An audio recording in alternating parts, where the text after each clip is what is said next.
बिस्मिल्लाहिर्रहमानिर्रहीम अस्सलाम वालेकुम welcome to literature with W B. और आज की हमारी वीडियो का टॉपिक है कोर्स डिज़ाइन का पार्ट 2। ईएसपी का चैप्टर नंबर 4 है जिसके कुछ टॉपिक्स रह गए थे और मैंने कहा था कि उनको हम नेक्स्ट वाली वीडियो में डिस्कस करेंगे। तो आज वाली वीडियो में हम लोग डिस्कस करने जा रहे हैं। सबसे पहले हम लोग देखेंगे डेवलपिंग एन ईएसपी कोर्स, उसके बाद बेनिफिट्स देखेंगे सीबीएलटी क्या, उसके बाद components of a model ESP course और at the end characteristics of ESP course. तो चलिए आज की इस वीडियो को शुरू करते हैं।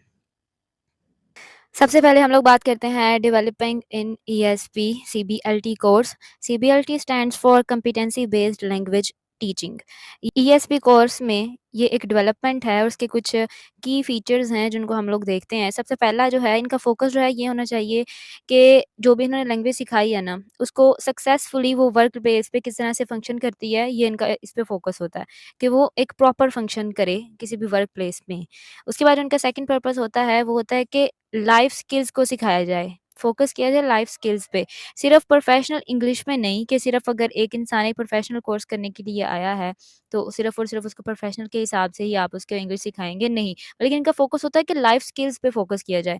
उसके बाद है task based learning. Task based learning जो है ना ये एक असेंशियल कंपोनेंट है ईएसपी कोर्सेज में, क्योंकि अगर आप किसी को कोई टास्क दोगे ना तो तभी वो आप उसकी इम्प्रूवमेंट देख सकोगे और आप ये देख सकोगे कि इसने कितना सीखा है। और वो उस इंसान को खुद भी पता चलेगा कि मैंने अगर कोई टास्क जो है वो अपने बिहाफ पे अगर मैंने उसको कंप्लीट किया है तो उसको ये भी पता होगा कि मैंने कितनी इम्प्रूवमेंट की है, मैंने कितना सीख लिया है। तो टास्क बेस्ड लर्निंग जो है ये बहुत इंपॉर्टेंट और एसेंशियल कंपोनेंट है ईएसपी का। उसके बाद ये कंटिन्यूअस असेसमेंट बेस्ड है जो कि रियल लाइफ सिचुएशन पे बेस्ड करती है। ठीक है, ये सिर्फ और सिर्फ ट्रेडिशनल पेपर पेंसिल टेस्ट तक महदूद नहीं रहती है कि अगर आपने एक कोर्स सीखा है और आपने उसके बाद में उसका टेस्ट भी तो देना होगा ना पास करने के लिए, तो आपने सिर्फ उसका टेस्ट दिया है तो वहाँ पे खत्म हो गया, नहीं, बल्कि ये रियल लाइफ के लिए सिखाए जाते हैं। उसके बाद है learner centred instruction, because learners previous knowledge about English is concern कि इंग्लिश का जो प्रीवियस नॉलेज है वो किसी भी लर्नर के पास कितना है उस पर भी बेस करेगा इन सब चीज़ों पे। उसके बाद हम लोग नेक्स्ट बात करते हैं बेनिफिट्स ऑफ सीबीएलटी कोर्स डिज़ाइन। ये कॉम्पिटेंसी अप्रोच जो है ये दी थी रिचर्ड्स ने और रॉजर्स ने, और इसके कुछ एडवांटेजेस हैं कि जो कॉम्पिटेंस कॉम्पिटेंस वैसे कहते हैं महारत को, तो कॉम्पिटेंसीज मींस महारतें कि किसी भी इंसान में कितनी महारत है, कितनी स्किल्स हैं। ठीक है, तो ये जो कॉम्पिटेंसीज होती हैं ये स्पेसिफिक और प्रैक्टिकल होती हैं और ये रिलेटेड होती हैं किसी भी लर्नर्स की नीड्स पे और इंटरेस्ट पे। जो लर्नर है वो खुद भी जज कर सकता है कि जो मेरी जो कॉम्पिटेंसी है वो कितनी है, वो कितनी यूजफुल है। उसके बाद जो थर्ड वाला है कि जो कॉम्पिटेंसीज हैं ये इंसान को सिखाती हैं कि उसको मज़ीद क्या सीखने की ज़रूरत है, ठीक है? कि उसमें क्या कितनी महारतें हैं और वो क्या उसको कितनी स्किल्स मज़ीद सीखने की ज़रूरत है। उसके बाद जो कॉम्पिटेंसीज़ हैं उसमें ये भी ये सिखाया जाता है कि लर्नर जो है वो ऑब्ज़र्व करे कि उसने क्या सीखना है, ठीक है? व्हाट हैज़ बीन लर्न्ड, वो क्या सीख चुका है और क्या उसको मज़ीद सीखने की ज़रूरत है। उसके बाद हम लोग नेक्स्ट बात करते हैं components of a model ESP course.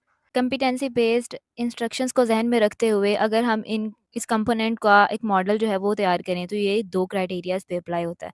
First जो है ये कि ये इसमें इंक्लूड होती हैं इन्फॉर्मेशन कि स्टूडेंट को at beginning of the course, मतलब किसी भी कोर्स के स्टार्ट में ही उसको किन-किन चीज़ों की ज़रूरत है। सेकंड जो है वो ये है कि उनमें तमाम वो इन्फॉर्मेशंस इंक्लूड हों कि जो भी स्टूडेंट को नीड्स हैं कि वो अपनी स्किल्स को किस तरह से डेवलप कर सकते हैं। इसके कुछ कंपोनेंट्स हैं। सबसे पहला है ऑब्जेक्टिव्स ऑफ द कोर्स, ठीक है? ये फॉर्मूलेट होता है नीड्स एनालिसिस करने के बाद कि कौन-कौन से ऑब्जेक्टिव्स जो हैं वो कोर्स में ऐड किए जाएँगे।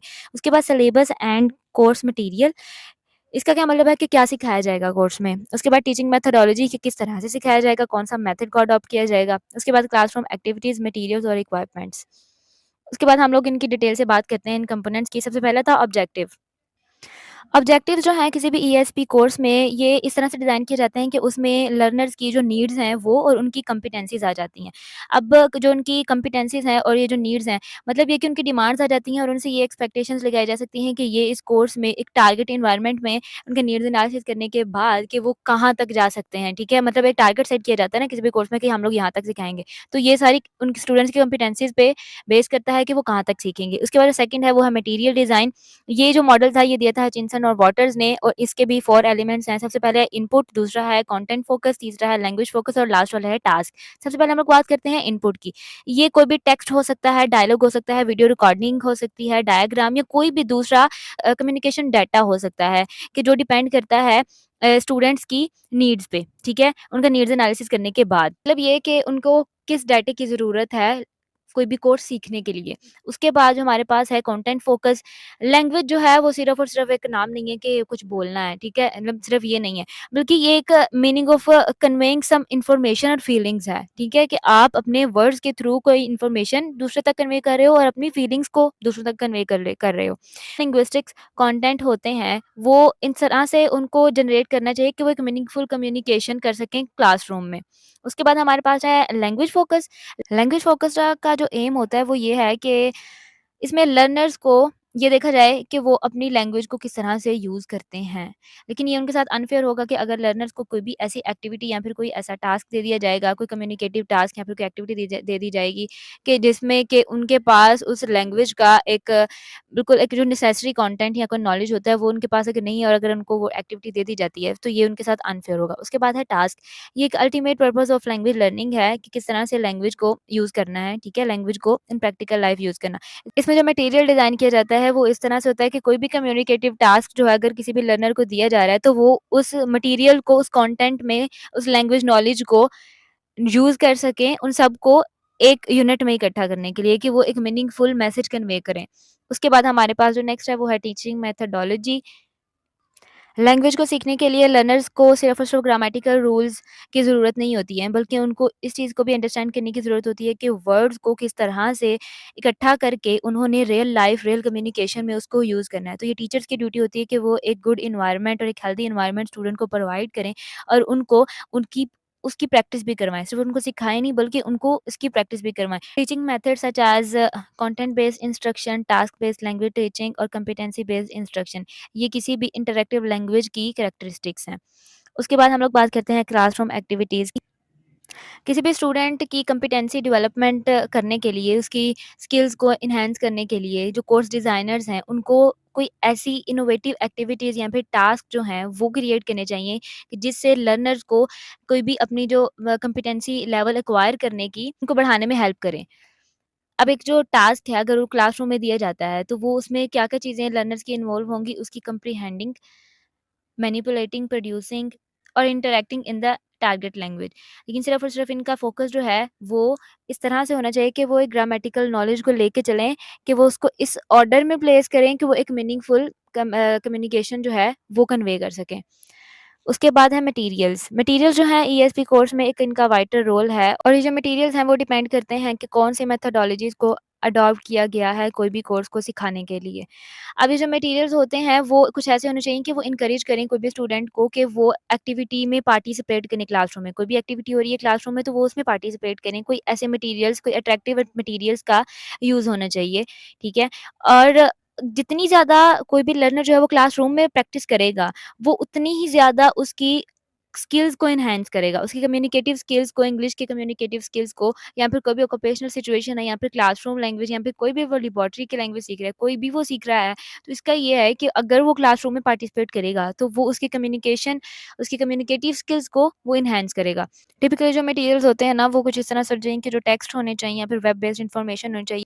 Dictionaries, encyclopaedias, examples of relevant grammatical, stylistic material जो है वो रियल लाइफ सिचुएशंस से ही लिया जाना चाहिए ताकि स्टूडेंट्स का जो इंटरेस्ट है वो उसमें एंगेज हो सके।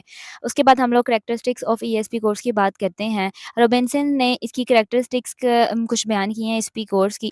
ईएसपी कोर्स जो है ये गोल डायरेक्टेड होता है, ठीक है? इसका कोई ना कोई गोल होता है क्योंकि जो लर्नर्स हैं वो ईएसपी कोर्स इसलिए ले रहे हैं क्योंकि उनको उसकी ज़रूरत है। क्योंकि उसको उनको इंग्लिश की किस तरह से ज़रूरत है, या फिर वो प्रोफेशनल हिसाब से हो सकती है या फिर वो एकेडमिक लाइफ के हिसाब से हो सकती है। ईएसपी कोर्स जो है ये बेस करते हैं नीड्स एनालिसिस पे, क्योंकि नीड्स एनालिसिस करने के बाद कोई भी ईएसपी कोर्स जो है वो स्टार्ट होता है और नीड्स एनालिसिस करने के बाद हमें ये पता चलता है कि जो लर्नर है वो क्यों एग्ज़ैक्टली वो क्यों इस कोर्स को सीखना चाह रहा है, उसकी क्या ज़रूरत है, वो क्यों इंग्लिश को यूज़ करना चाह रहा है। उसके बाद इसका एक स्पेसिफाइड पीरियड होता है ईएसपी कोर्स का, तो जिसमें कि कोई ना कोई रीज़न होती है इंग्लिश को सिखाने की। उसके बाद जो एएसपी के लर्नर्स होते हैं वो मोस्टली अडल्ट्स होते हैं। लर्नर्स की जो नीड होती है वो क्या होती है कि वो एक प्रोफ़ेशनल लैंग्वेज को सीखें। लेकिन ये हमेशा ज़रूरी नहीं है कि वो एक प्रोफ़ेशनल लैंग्वेज को ही सीखें, हो सकता है वो कोई भी और टास्क को सीखने के लिए कोई एकेडमिक टास्क भी हो सकता है, उसके लिए इंग्लिश को सीख रहे हों। उसके बाद के सम केसेज़ में एक हाई लेवल की प्रोफ़िशिएंसी जो है वो रिक्वायर्ड नहीं होती है, वो इनके एम्स पे बेस करती है कि उनको कितनी प्रोफ़िशिएंसी की, कितने लेवल ऑफ प्रोफ़िशिएंसी की ज़रूरत है। इन सब कैरेक्टरिस्टिक्स को देखने के बाद हम लोग ये कह सकते हैं कि जो रॉबिन्सन का एएसपी कोर्स था, उसका जो था ना, उसका ये कहना था कि एम ओरिएंटेड है। क्योंकि जो लर्नर्स हैं, वो इंग्लिश को सीख रहे हैं क्यों? क्योंकि उनको उसकी ज़रूरत है। हो सकता है उनको अपने प्रोफ़ेशनल लाइफ़्स के लिए या फिर अपने एकेडमिक लाइफ़्स के लिए इंग्लिश की ज़रूरत हो, क्योंकि वो अपने नीड के लिए उसको सीख रहे हैं। तो ये था आज का लेक्चर जिसमें कि मैंने चैप्टर नंबर 4 कंप्लीट हो गया है, मुबारिक हो। तो इंशाल्लाह फिर मिलते हैं नेक्स्ट वाली वीडियो में, तब तक अपना ख़्याल रखिएगा।